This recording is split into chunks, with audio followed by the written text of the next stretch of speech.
leading or leading opening. And now we've actually talked about the first two rein actions, leading and opening. And now we're going to speak of the third. And with just these three, you can ride expertly. Leading, I follow my bit. This leads the horse forward. Opening, a single one-sided rein, it widens. He already knows to follow it from his experience with the leading rein, so he follows a single-sided leading rein, called an opening rein, onto a new line of travel. He makes a curved line or a corner.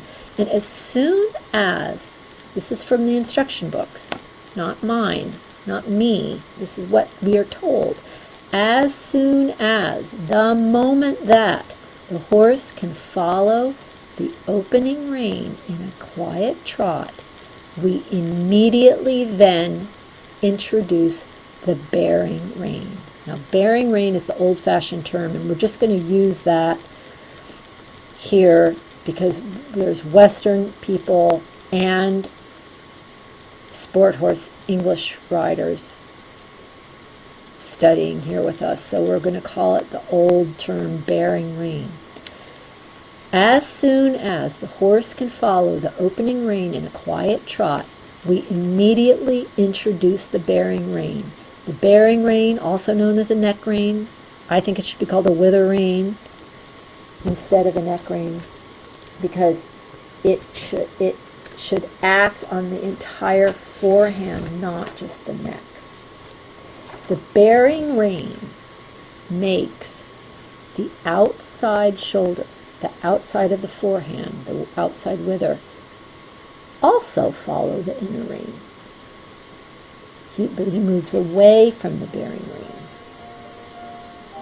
But I teach my horse, when I use an inner rein, when my inner rein becomes predominant, that means that my outside rein is just going to lay on his wither. And when he feels that with his outer wither, his outer shoulder, I teach him to follow the inner rein with that part of himself too. This means that his entire forehand, both shoulders and the chest, is following the rein as a single unit. In his mind, he's still following the rein. He's still following the bit. But I have now his outside of his body also following. And if you tell them that that's how it is, they'll say, oh, okay. This is power steering. When you have a horse that will follow the bit, follow his bit with his entire forehand, including his outside wither, this is power steering. This is a horse between the reins.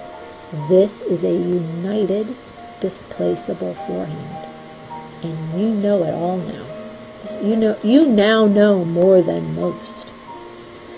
We're going to go into detail in the class devoted to the front of the horse, the displaceable forehand, in the spring of 2021. In the meantime, you can get these rein actions organized. I know you can understand them. You can get them organized and teach these basic ideas to a horse in 5 minutes, and you're going to be good to go. You're going to be way better off. And so I've made a little handbook in the class resources to start you off that's going to guide you until I can get the entire entire class about this up.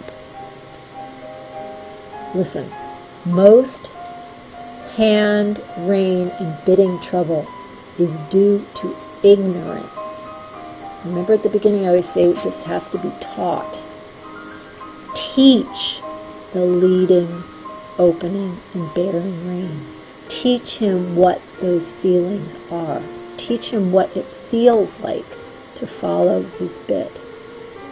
Whether it's just leading him ahead or leading on one side, which is the opening rein, or if it's acting on one side, he knows to follow it with his whole self, with his whole little heart. Now, this is a class on the natural aids, and your hand is the subject here. But when you consider these three rein actions, these simple rein actions we've just gone over, I really think the hand aids should become quite obvious. None of these aids are ever coming, none of your hand rein management is ever coming backwards, because it's either leading him forward or leading him to the side.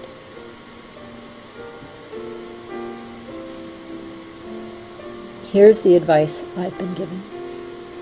Always, always have kind elbows. And pretend that your arms are the arms of an octopus. Octopus arms, kind elbows, closed hands with thumbs on top. Operate the reins that are made of spider webs on a bit that's slick and fast, as if it's just been drenched in WD-40. So we never get stuck in the mouth. Major Lindgren would say, my dear, don't get stuck in the mouth. It's almost always ignorance that makes a horse have a bad mouth. Or he's defending himself from some jerk that rode before you.